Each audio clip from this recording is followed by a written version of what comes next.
I'm back with some more stories and songs for you. And last week we used a lot of reptiles and amphibians in our stories, and I thought I would do the same today because at morning meeting we had so many friends talking about turtles. So the first song that I have for you has a turtle in it. Here he is, our little turtle on there. Let me get our pieces ready, and his name is Tiny Tim. You might remember this song from doing it at school a few times. I had a tiny turtle, his name was Tiny Tim. I put him in the bathtub to see if he could swim. He drank up all the water, he ate up all the soap, and now he's in bed with bubbles in his throat. Bubble, bubble, bubble, bubble, bubble, bubble, bubble, bubble, bubble, bubble, bubble, pop. Do that one more time for you because it's kind of a short one. Maybe you can help me sing this time now that you know the words a little better. All right. I had a tiny turtle, his name was Tiny Tim. I put him in the bathtub to see if he could swim. He drank up all the water, he ate up all the soap, and now he's in bed with bubbles in his throat. Bubble, bubble, bubble, bubble, bubble, bubble, bubble, bubble, bubble, bubble, bubble, pop. Alright, so that's our Tiny Tim song. Very cute. And I pulled out another book that has some amphibians and some reptiles in it. It's by the same author of our story last time. Last time we read A Color of His Own, all about a chameleon. And this one is called An Extraordinary Egg.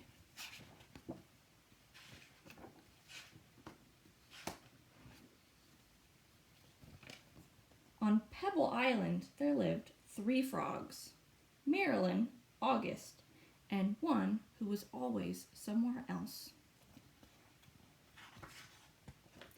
That one's name was Jessica. Jessica was full of wonder.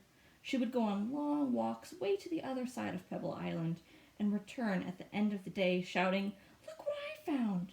And even if it was nothing but an ordinary little pebble, she would say, "Isn't it extraordinary?" But Marilyn and August were never impressed. One day, in a mound full of stones, she found one that stood out from all the others. It was perfect, white like the snow and round like the full moon on a midsummer's night. Even though it was almost as big as she was, Jessica decided to bring it home.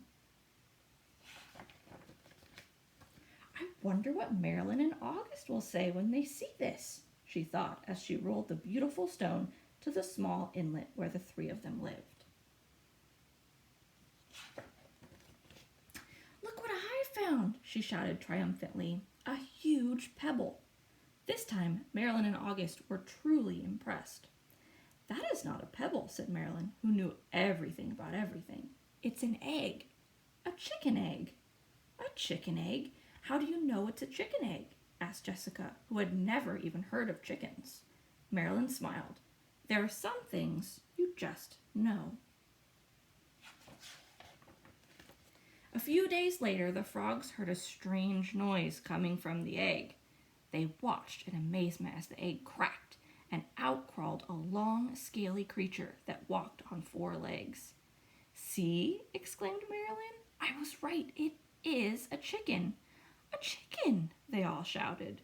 The chicken took a deep breath, grunted, gave each of the astonished frogs a look, and said in a small, raspy voice, "Where's the water?"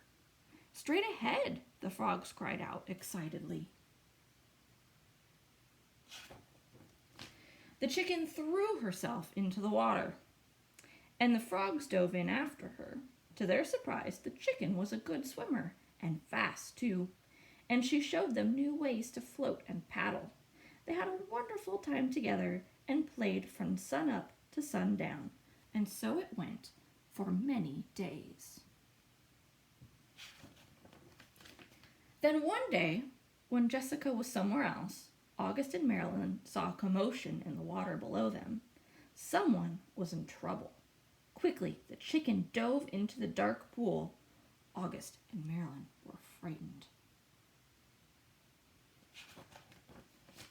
After a few long moments, the chicken reappeared, carrying Jessica. "I'm all right," she called. "I got tangled in the weeds, but the chicken saved me." From that day on, Jessica and her rescuer were inseparable friends. Wherever Jessica went, the chicken went too. They traveled all over the island. They went to Jessica's secret thinking place.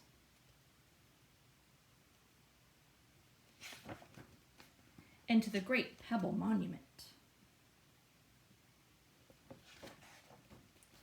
One day, they went to a place where Jessica had never been before. A red and blue bird flew down from a tree.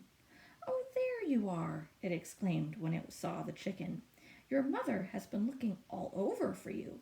Come, I'll take you to her." They followed the bird for a very long time. They walked and they walked. They walked under the warm sun and the cool moon, and then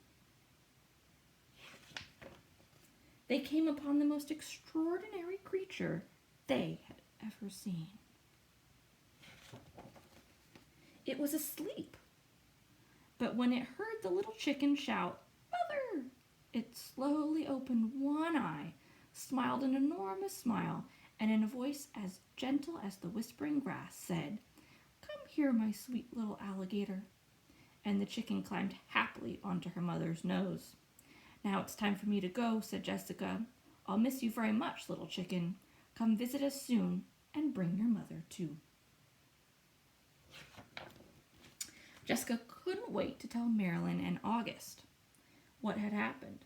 As she neared the inlet, she shouted, "Guess what I found?" And she told them all about it. "And do you know what the mother chicken said to her baby?" Jessica asked. "She called her, 'My sweet little alligator.'" "Alligator," said Marilyn. "What a silly thing to say." And the frogs couldn't stop laughing. I really like that story, especially the picture of the frogs laughing at the back here. Very silly. We read that at morning meeting, and we talked about afterwards, if we were the author of this story, The Extraordinary Egg, in this book, an alligator comes out of it, the egg that they call a chicken. But we said, what if we were the authors? What would we have come out of that egg? So I asked the kids that were at morning meeting, and Anna said she would have a baby unicorn come out of the egg. Logan agreed that she would have a baby unicorn plus 2 other baby unicorns from one egg, so 3 unicorns in her story. Addie also agreed baby unicorn. Bea said, if I was the author, a baby flamingo would come out, or a duck. Elijah said a baby lion. Sloan said a baby cheetah, and Zoe said a baby doggy. Well, that's it for our stories for now. I'll be posting another video of some more stories very soon. Bye, guys. Miss you.